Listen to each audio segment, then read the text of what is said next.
Hello বন্ধুরা, তোমরা সবাই কেমন আছো? আশা করি তোমরা সবাই খুবই ভালো আছো। তো আমিও খুব ভালো আছি। তো চলো বন্ধুরা, আজ তোমাদেরকে শেয়ার করব এবছরের কালী পূজা অর্থাৎ দিওয়ালি আমি কেমন করে কাটালাম।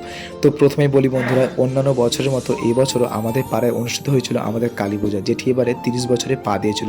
সত্যি বলতে আমাদের পাড়ার লোকেদের কাছে এটি কোনো পুজো নয়, বলতে পারো এটা একটা মিলন মেলা। কারণ এই পুজোকে কেন্দ্র করে গোটা পাড়ার লোক আমরা সবাই প্রায় একত্রিত হই, বিশেষ করে পুজোর এই প্রথম দিনটাতে, কারণ এই দিনে থাকে আমাদের ঘট ডোবানো অনুষ্ঠান।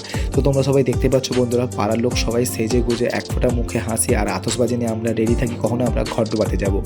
এবং আমাদের সাথে থাকে কে, আমাদের একমাত্র ব্যান্ড পার্টি, যার মাধ্যমে আমরা নাচতে নাচতে যাই। তো অন্যান্য বছরের মতো এবছরও আমরা ব্যান্ড পার্টির সঙ্গে খুবই নাচতে থাকি। এবং তোমরা দেখতে পাচ্ছ এখানে আমরা সব বন্ধুরা, ভাইরা, দাদারা মিলে আমরা অত্যন্ত আনন্দ করি এবং নাচতে থাকি।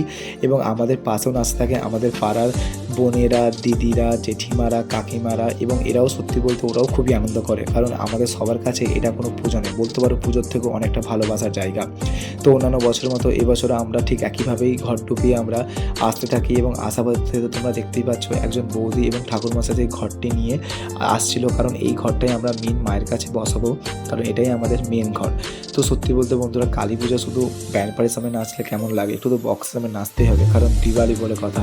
তো যেই কথা সেই কাজ। তো আমরাও শুরু করলাম বক্সের সামনে নাচা, এবং আমরা একের পর এক অনেকগুলো গানে পরপর আমরা বক্সের সামনে হিট গানে নাচতে থাকি।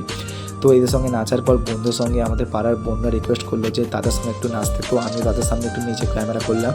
তো এইভাবেই সেবারে এই দিওয়ালি রাত্রে আমরা কাটিয়েছিলাম, কিন্তু এখন অনেক কিছু তোমাদেরকে দেখানোর বাকি আছে বন্ধুরা। তো নেক্সট ব্লগে আমি তোমাদেরকে আরও অনেক কিছু শেয়ার করবো। তো চলো, সবাই খুব ভালো থাকবে। বাই বাই, নেক্সট ব্লগে দেখা হবে।